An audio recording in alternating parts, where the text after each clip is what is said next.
आइए स्टूडेंट्स, अब हम लोग देखते हैं अपना पांचवा टॉपिक, लास्ट टॉपिक है इस पूरे चैप्टर का।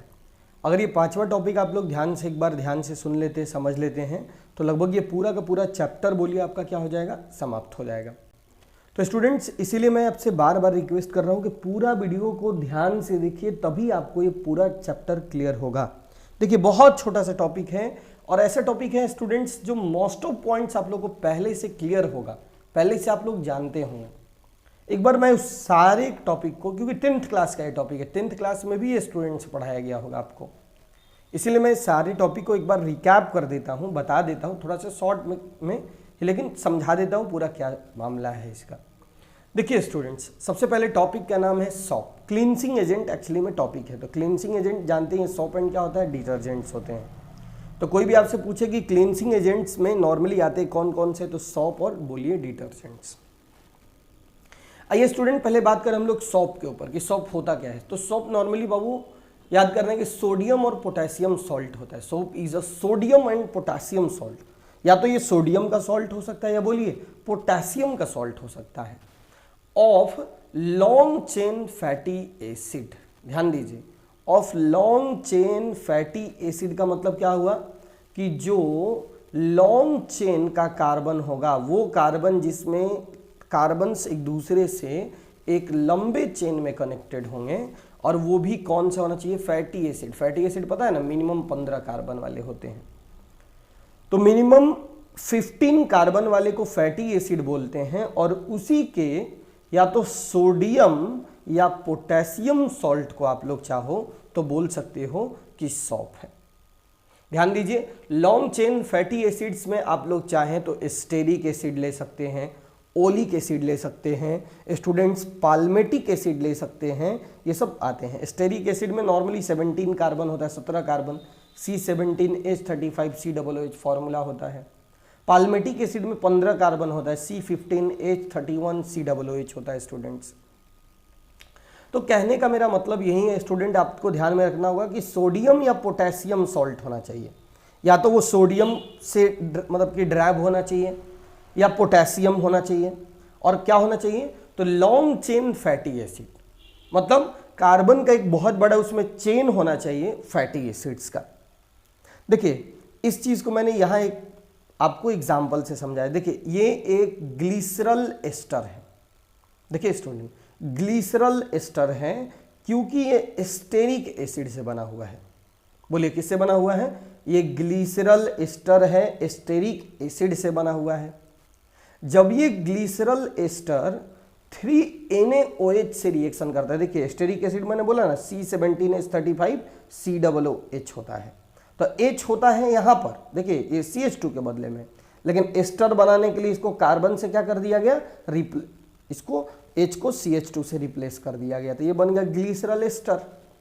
अब ये जो ग्लिसरल एस्टर है ये 3NaOH से रिएक्शन किया, NaOH के देखिए NaOH के 3 मॉलिक्यूल से रिएक्शन किया। देखिए यहाँ भी ग्लिसरल एस्टर कितना लिया है, 3 मॉलिक्यूल्स लिया है स्टूडेंट, देख रहे हैं ना आप लोग, ये दूसरा मॉलिक्यूल इसका, और ये बोलिए क्या, तीसरा मॉलिक्यूल। तो ये 3 ग्लिसरल एस्टर के मॉलिक्यूल्स 3NaOH से रिएक्शन किए हैं, और बोलिए क्या बनाए हैं यहाँ पर, C17H35COO, मतलब कि सॉप, जिसका नाम होगा सोडियम स्टेरिएट। देख रहे हैं ना आप लोग, ये ग्लिसरल बार बार समझा रहे, स्टेरिक एसिड का ये एस्टर है, जैसे कि NaOH का। क्यों NaOH का रिएक्शन हुआ है, क्योंकि मुझे सोडियम सॉल्ट चाहिए। अगर पोटेशियम सॉल्ट चाहिए था, यहाँ किसका रिएक्शन करवाता मैं, KOH का रिएक्शन करवाता, तो ये बोलिए यहाँ सोडियम स्टेरिएट बन गया। अगर पोटेशियम का करवाता, पोटेशियम स्टेरिएट सॉल्ट बनता, जो कि एक सॉप का काम करेगा। और साथ में देखिए CH2OH CHOH CH2OH, मतलब ग्लिसरॉल का फॉर्मेशन हो गया। तो देखिए स्टेरिक एसिड से 3NaOH के रिएक्शन से बोलिए सॉप मतलब सोडियम स्टेरिएट, और साथ में बोलिए क्या बना, ग्लिसरॉल, और इसी रिएक्शन को स्पोनिफिकेशन रिएक्शन कहते हैं स्टूडेंट्स, क्योंकि इस रिएक्शन में बोलिए क्या हुआ है, सॉप का फॉर्मेशन हुआ है। ध्यान दीजिए, इस रिएक्शन में सॉप का फॉर्मेशन हुआ, बार बार मैं बोल रहा हूं सॉप का फॉर्मेशन हुआ, और इसीलिए बोलिए इस रिएक्शन को क्या बोलते हैं, स्पोनिफिकेशन रिएक्शंस बोलते हैं। देखिए अब आपको पता ही होगा, अगर आप लोग थोड़ा सा 10th क्लास के अंदर जाते हैं तो अगर आपको मैं बता दूं तो देखिए आपको बताया गया होगा कि सॉप के अंदर दो पार्ट्स होता है। ये यहाँ से लेकर यहाँ तक क्या होता है, नॉन आयनिक पार्ट, ये हाइड्रोकार्बन पार्ट, और ये जो देख रहे हैं ये वाला पार्ट बोलिए क्या होता है, आयनिक पार्ट होता है। जब ये सॉप में डिसॉल्व होता है तो याद कीजिए कि स्फेरिकल ग्रुप बनाता है जिसे कि हम लोग क्या बोलते हैं, मीसेल, और उसी मीसेल की मदद से ये सॉप को क्या करता है, सॉप जो है कपड़ों को क्लीन करता है। तो ये आपको पढ़ाया गया होगा, पीछे के क्लासेस में समझाया गया होगा।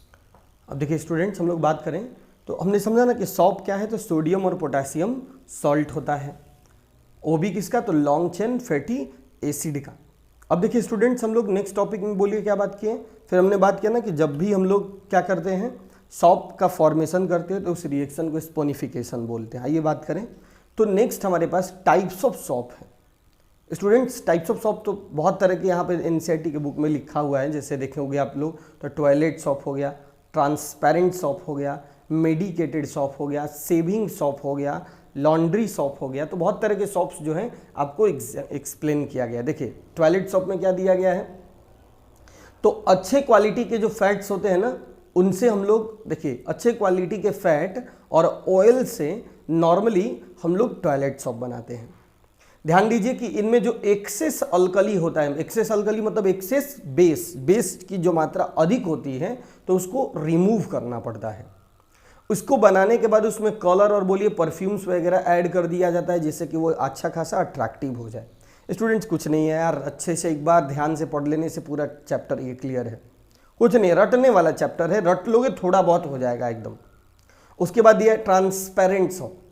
तो देखिए ट्रांसपेरेंट सॉप को क्या किया जाता है, dissolving the shop in ethanol, मतलब इथेनॉल के अंदर सॉप को डिसॉल्व कर देने से और बाकी जो एक्सेस सॉल्वेंट है, जो एक्स्ट्रा सॉल्वेंट है, उसको इवापोरेट कर देने से ट्रांसपेरेंट सॉप बन जाता है। स्टूडेंट्स बोलिए क्लियर है क्या, कि जो आपके पास सॉप है उसे इथेनॉल में डिसॉल्व कीजिएगा और एक्सेस सॉल्वेंट को रिमूव कीजिएगा, तो वहां पर ट्रांसपेरेंट सॉप का फॉर्मेशन होता है। फिर है students medicated shop. Medicated shop समझ ही रहे हैं, मेडिसिनल पर्पस में इस्तेमाल होता है। मेडिसिनल पर्पस मतलब समझ ही रहे हैं कि इसे बीमारियों वगैरह के इलाज में इस्तेमाल किया जाता है। नॉर्मली इसमें डिओड्रेंट्स मतलब समझ रहे हो ना, डिओड्रेंट्स मतलब खुशबूदार चीज़ों को ऐड कर दिया जाता है। उसके बाद सेविंग सॉप, जिसकी मदद से हम लोग सेविंग करते हैं। नॉर्मली इसमें देखिए तो ग्लाइसिरॉल जो होता है ऐड किया जाता है, जो कि रैपिड ड्राइंग मतलब क्या, तेजी से सूखने से रोकता है। देखिए जो सेविंग सॉप है उसमें ग्लिसरॉल डाला जाता है जिससे कि जल्दी वो सूखे नहीं, और उसमें एक रोजिन डाला जाता है जो कि तुरंत उससे क्या करता है, इधर देखिए वो जो है रोजिन जो डाला जाता है उसमें वो लेदर का फॉर्मेशन करता है स्टूडेंट्स, झाग बनाता है। तो देखिए सेविंग सॉप में ग्लिसरॉल डालिएगा जिससे वो जल्दी सूखे नहीं, और रोजिन्स को डालिएगा जिससे वो तेजी से झाग बनाता है। देखिए students laundry shop, normally laundry में इस्तेमाल किया जाता है कपड़े वगैरह को बड़े पैमाने पर साफ करने में। इसमें भी सोडियम रोजिनेट होता है, सोडियम सिलिकेट होता है, बोरिक्स होता है, सोडियम कार्बोनेट होता है, जो कपड़ों को बोलिए एकदम तेजी से क्या करता है, साफ करता है। तो क्या स्टूडेंट्स आपको ये toilet shop, transparent shop, medicated, saving और लॉन्ड्री सॉप के बारे में थोड़ा बहुत जानकारी हो गया। एक बार एनसीईआरटी का बुक भी इससे रिलेटेड देख लीजिएगा, बस पूरा पॉइंट क्लियर हो जाएगा स्टूडेंट्स, कुछ नहीं है। आइए हम लोग देखते हैं नेक्स्ट हमारे पास जो स्लाइड है उसके ऊपर हम लोग बात कर लेते हैं।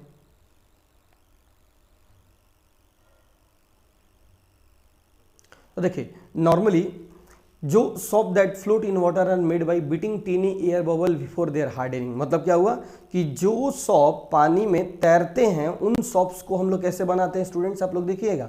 उनको बनाने के लिए नॉर्मली हम लोग क्या करते हैं कि जो एयर बबल्स होते हैं उन्हें पहले ख़त्म किया जाता है। उन सॉप जब बनाते हैं ना, तो जो सॉप पानी में तैरे, मतलब तैरने का मतलब क्या, उसका डेंसिटी को कम करने के लिए नॉर्मली हम लोग क्या करते हैं कि उसमें एयर बबल्स को ख़त्म कर देते हैं। देखिए और क्या दिया है, नॉर्मली अगर सॉप चिप्स बनाना है, मतलब सॉप के छोटे छोटे टुकड़े बनाने हैं, तो उसे क्या किया जाता है, मेल्टेड सॉप को एक कूल सिलेंडर पर डाल दिया जाता है और फिर उसे छोटे छोटे टुकड़ों में काट लिया जाता है। स्टूडेंट्स ध्यान दीजिए, समझिए, अगर आपको पूछ देता है कभी कभार, इसलिए मैं यहाँ पे एक्सप्लेन कर दिया हूँ, कोई खास नहीं है। सॉप चिप्स कैसे बनाओगे, तो जो मेल्टेड सॉप है, जो लिक्विड सॉप है, उसे कूल सिलेंडर पे क्रॉस कराओगे, जिससे कि वो छोटे छोटे मतलब कि सॉलिड रूप में बदल जाएगा, और फिर उसे छोटे छोटे टुकड़ों के रूप में क्या करोगे, काट लोगे।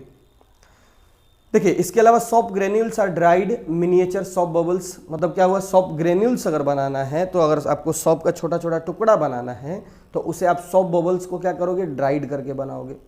Shop powder and scoring shop. देखिए सॉप का अगर जो पाउडर्स बनाते हैं, या जो हम लोग पाउडर नॉर्मली इस्तेमाल करते हैं, जो इस्तेमाल जो ये पाउडर्स घरों में हम लोग रखते हैं, नॉर्मली ये कैसे बनाया जाता है, तो इसको बनाने के लिए हम लोग फाइनली डिवाइडेड सैंड के कुछ पार्टिकल्स हो गए, सोडियम कार्बोनेट या ट्राई सोडियम फॉस्फेट जैसे एब्रेसिव एजेंट डाले जाते हैं। एब्रेसिव एजेंट मतलब क्या, जो उसको जल्दी चिपकने नहीं देगा। तो ऐसे चीज़ों को डालकर हम लोग नॉर्मली बोलिए सॉप पाउडर्स बनाते हैं, जिससे कि हम लोग अपने घरों में इस्तेमाल कर सकते हैं। देखिए यहाँ क्या लिखा है student, advantage of using shop का मतलब क्या, कि सॉप का इस्तेमाल करने से आपको क्या बेनिफिट मिलने वाला है। अगर आप सॉप का इस्तेमाल करते हैं तो आपको क्या क्या प्रॉफिट मिलने वाला है। तो देखिए स्टूडेंट्स, सॉप का जो सॉप है वो बहुत अच्छा क्लींसिंग एजेंट है। वो आपको कपड़े के गंदगी को रिमूव करने में बहुत हेल्प करता है, बहुत बड़े पैमाने पे आपको मदद करता है। और सबसे खास बात यह है कि सॉप जो है वो 100% बोलिए क्या है, बायोडिग्रेडेबल होता है। सॉप जो होता है स्टूडेंट्स बायोडिग्रेडेबल है। बायोडिग्रेडेबल कहने का मतलब तो समझ ही रहे होंगे कि जितने भी हमारे नाली वगैरह में, सीवेज में जितने भी कीड़े मकोड़े होते हैं वो उसे आसानी से सड़ा गला देते हैं। बायोडिग्रेडेबल का मतलब क्या, वो आसानी से सड़ गल सकता है, और जब वो आसानी से सड़ गल जाएगा तो उससे किसी तरह का कोई पोल्यूशन नहीं फैलेगा। आप देखेंगे तो उससे किसी तरह का कोई भी हानि जो है वो हमारे इन्वायरमेंट को नहीं पहुंचेगा। तो सॉप का सबसे इंपॉर्टेंट एडवांटेज स्टूडेंट्स यही ध्यान में रखना होगा कि सॉप की मदद से, ध्यान दीजिए, सॉप की मदद से क्या होता है स्टूडेंट्स, कि हमारे कपड़े बहुत आसानी से साफ हो जाते हैं, और कपड़े बहुत आसानी से साफ होने के साथ साथ बोलिए क्या होता है, ये बायोडिग्रेडेबल नेचर का होता है। मतलब कि इससे किसी तरह का कोई पोल्यूशन, कोई हानि हमारे इन्वायरमेंट को स्टूडेंट्स बिल्कुल नहीं पहुंचता है। बोलिए क्या आपको ये सारा पॉइंट्स क्लियर हैं अच्छे से एकदम। देखिए बहुत आसान पॉइंट्स है स्टूडेंट्स, अगर आप लोग एक बार अच्छे से ध्यान से पूरे स्लाइड को देख लेंगे पूरा मैटर समझ जाएंगे स्टूडेंट्स। क्या बताइए, आप लोग समझ चुके हैं, क्लियर है सॉप के बारे में? तो आइए हम लोग नेक्स्ट पर चलते हैं स्टूडेंट्स, नेक्स्ट टॉपिक पर देखते हैं। अब देखिए disadvantage of using shop. Advantage of shop हम लोग समझ गए, अब हम लोग समझे कि सॉप के इस्तेमाल का क्या डिसएडवांटेज है, क्या घाटा है, उस पर बात कर लेते हैं। स्टूडेंट बहुत आसान है यार, कुछ नहीं है, वीडियो एक बार अच्छे से देखो, पूरा ध्यान लगा के देखो, समझ में आएगा यार, कुछ नहीं हो। देखिए सबसे पहले स्टूडेंट्स क्या है, जरा सा बात करें डिसएडवांटेज ऑफ सॉप। तुम्हें बताया गया होगा कि सॉप जो है कभी भी हार्ड वाटर में काम नहीं करता है। 10th क्लास में ही पढ़ाया गया है, हार्ड वाटर में काम नहीं करता है। भाई क्यों नहीं करता है? क्योंकि हार्ड वाटर के अंदर बोलिए क्या होता है, कैल्शियम या मैग्नीशियम के आयंस होते हैं, मतलब सॉल्ट होता है, बताया गया होगा। कैल्शियम या मैग्नीशियम के ये जो आयंस होते हैं, ये देखिए ये सॉप मॉलिक्यूल है, सोडियम स्टेरिएट है, ये तुरंत देखिए कैल्शियम के सॉल्ट से या मैग्नीशियम क्लोराइड सॉल्ट से रिएक्ट करता है और एक इनसोलुबल प्रिसिपिटेट बना देता है। बोले क्या बना देता है? इनसोलुबल प्रिसिपिटेट बना देता है। और ये जो इनसोलुबल प्रिसिपिटेट है ये हमारे कपड़ों पर चिपक जाता है, और कपड़ों पर चिपक करके हमारे कपड़े के अंदर जो ग्रीस और जो ग्रीस या ऑयल्स हैं उनको रिमूव करने से रोक देता है। कपड़े से जाकर चिपक जाएगा और चिपक करके जो हमारा सॉप का क्लीनिंग एबिलिटी है उसको खत्म कर देगा।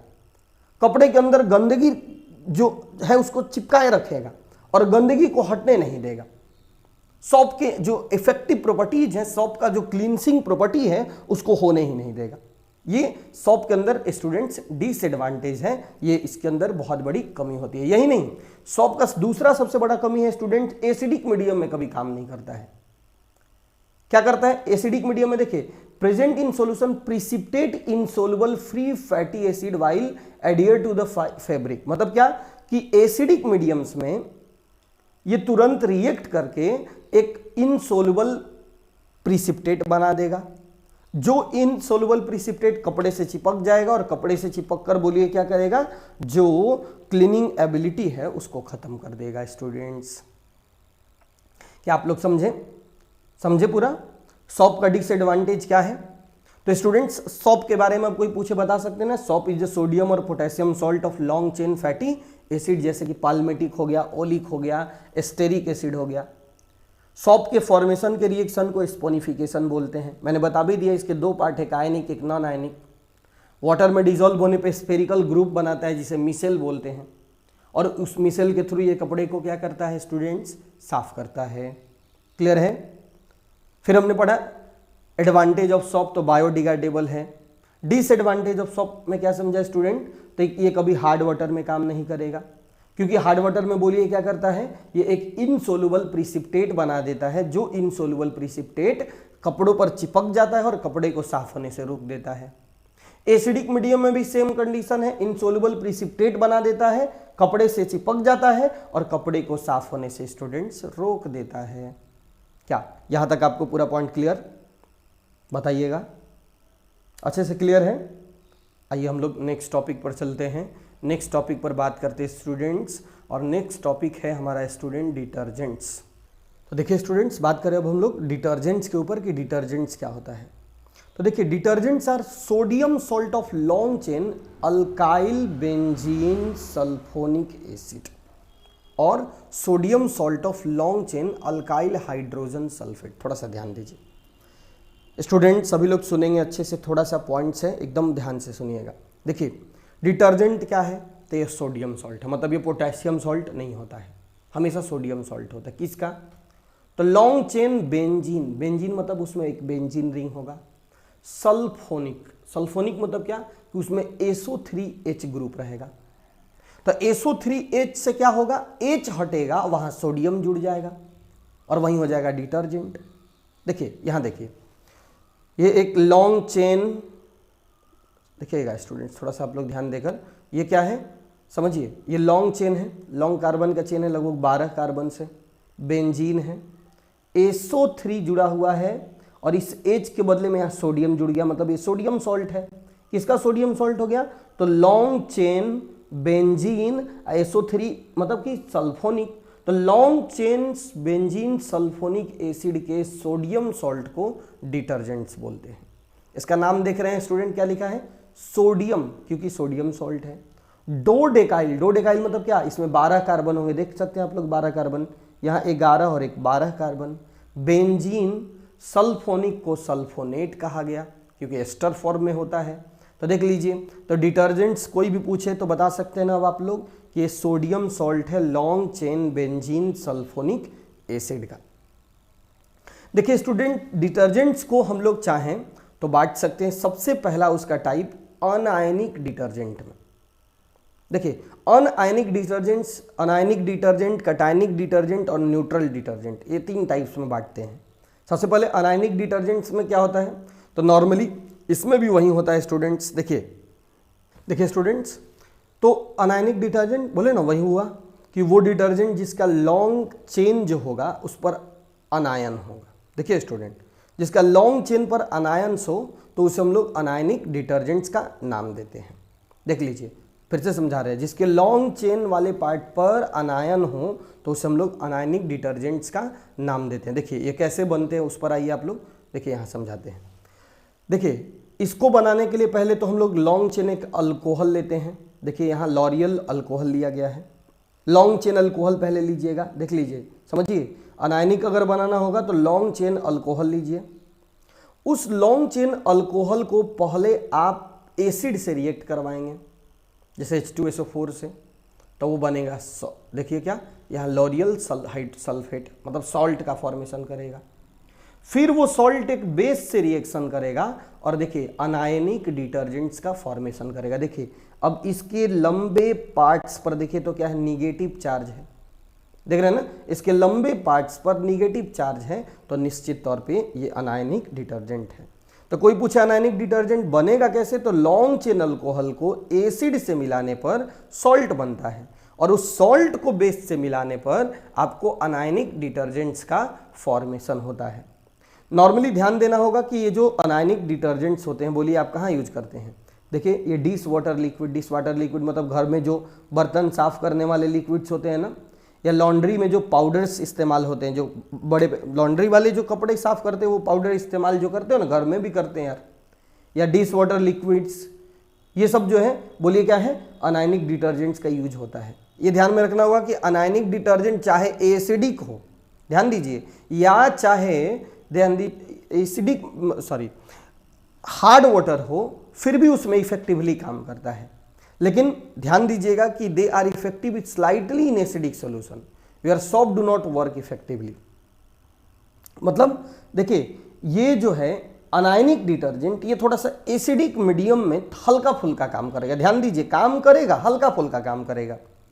देखिए और हार्ड वाटर में जिसमें कि सोप बिल्कुल काम नहीं करता था, सोप क्या करता था पता है ना, हार्ड वाटर में तुरंत कैल्शियम मैग्नीशियम से रिएक्ट कर जाता है और एक इनसोल्युबल प्रिसिपिटेट बन के कपड़ा पर चिपक जाएगा और कपड़ा आपका साफ ही नहीं हो पाएगा। लेकिन ये क्या करेगा, हार्ड वाटर में तो बिल्कुल काम करेगा, एसिडिक मीडियम में थोड़ा बहुत काम करता है, ये ध्यान में रखना होगा। आइए नेक्स्ट में देखते हैं क्या है। अब है हमारे पास कटायनिक डिटर्जेंट, क्लियर हो रहा होगा। लॉन्ग पार्ट पर देखिए यहां सीधा दिख रहा है, लॉन्ग पार्ट पर पॉजिटिव चार्ज, लॉन्ग पार्ट पर अगर पॉजिटिव चार्ज होगा तो उस कंडीशन में कटायनिक डिटर्जेंट्स का फॉर्मेशन होता है। इसमें देखिए लॉन्ग चेन हाइड्रोकार्बन होता है, और देख लीजिए लॉन्ग चेन हाइड्रोकार्बन होता है और नाइट्रोजन के ऊपर पॉजिटिव चार्ज होता है और कोई दूसरा एक यहाँ अनायनिक पार्ट होता है। कटायनिक डिटर्जेंट नॉर्मली देख लीजिए, याद करना होगा कि इसका हम लोग इसके अंदर जर्मिसाइडल प्रॉपर्टी होता है, जर्म्स को मारने में, कीड़ा मकोड़ा को मारने में, या इसका स्ट्रॉन्ग एक्शन होता है। ये काफ़ी महंगा होता है और ध्यान दीजिए ये एसिडिक मीडियम में बहुत अच्छे से काम करता है। तो कोई आपसे पूछे कि कटायनिक डिटर्जेंट्स के बारे में, तो बता सकते हैं ना कि कटायनिक डिटर्जेंट वो है जिसके लॉन्ग पार्ट्स पर पॉजिटिव चार्ज होता है। नॉर्मली ये क्या होता है, तो ये अमोनियम का सॉल्ट होता है, मतलब इसमें नाइट्रोजन मौजूद होता है, नाइट्रोजन पे पॉजिटिव चार्ज हो जाता है। बोलिए क्लियर है। और ये ध्यान में रखना होगा कि इसमें जर्मिसाइडल प्रॉपर्टी होता है, जर्म्स को मारने का काम करता है, एसिडिक मीडियम में इफेक्टिवली काम करता है और थोड़ा कॉस्टली होता है स्टूडेंट्स। आइए नेक्स्ट में हम लोग चलते हैं। नेक्स्ट में देखिए, नेक्स्ट हमारे पास क्या है, नॉन आयनिक डिटर्जेंट। देख लीजिए आयनिक में दो हुआ, कटायनिक, अनायनिक। नॉन आयनिक क्या है स्टूडेंट, जिसमें कोई आयंस नहीं रहेगा, किसी के ऊपर कोई चार्ज नहीं रहेगा, और नॉर्मली ये उन एस्टर्स का बनता है जिसका मॉलिक्यूलर मास काफी ज्यादा हो, जैसे कि एस्टेरिक एसिड देख लो, और पॉलीइथिलीन ग्लाइकोल। देखिए ये एस्टेरिक एसिड है, समझ रहे हैं ना, C17H35COOH एस्टेरिक एसिड, और ये पॉलीइथिलीन ग्लाइकोल। पॉलीइथिलीन ग्लाइकोल मतलब क्या, इथिलीन का, देखिए CH2CH2O के बहुत सारे जब मॉलिक्यूल आपस में मिलते हैं तो इसको बोलते हैं पॉलीइथिलीन ग्लाइकोल, दोनों एंड पर OH होता है। देखिए स्टूडेंट्स, जब ये दोनों आपस में कंडेंसेशन करते हैं, मतलब दोनों आपस में मिलकर H2O को रिलीज करते हैं और वहां नॉन आयनिक डिटर्जेंट्स का फॉर्मेशन होता है। इससे भी लिक्विड, देखिए क्या होता है, लिक्विड वॉशिंग डिटर्जेंट बनते हैं। और याद करना होगा इसके अंदर हाइड्रोजन बॉन्ड होता है, और हाइड्रोजन बॉन्ड होने के कारण ये आसानी से वाटर सोल्यूबल होता है, पानी के अंदर बहुत बड़े पैमाने पर आसानी से घुल पाता है। और आइए स्टूडेंट्स लास्ट है, लास्ट पर चलते हैं। अब देखिए यहाँ द एंड आ गया, खुशी मिल रहा होगा आपको। देखिए बायोडिग्रेडेबल, नॉन बायोडिग्रेडेबल, नाम ही से क्लियर है, वो डिटर्जेंट जिससे कि कीड़े मकोड़े आसानी से सड़ा गला सके तो बायोडिग्रेडेबल है, और जिसे कीड़े मकोड़े आसानी से सड़ा गला ना सके वो नॉन बायोडिग्रेडेबल है।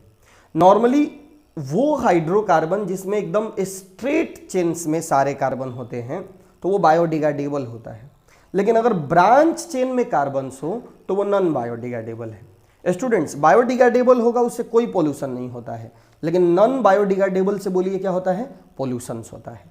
तो स्टूडेंट क्लीनिंग प्रॉपर्टी में जब हम लोग बात कर रहे थे तो हम लोग ये पूरा देख चुके हैं ना, बोलिए क्या आपको सोप का पूरा पॉइंट क्लियर हुआ। सोप सोडियम पोटेशियम सॉल्ट था, डिटर्जेंट सिर्फ सोडियम सॉल्ट था।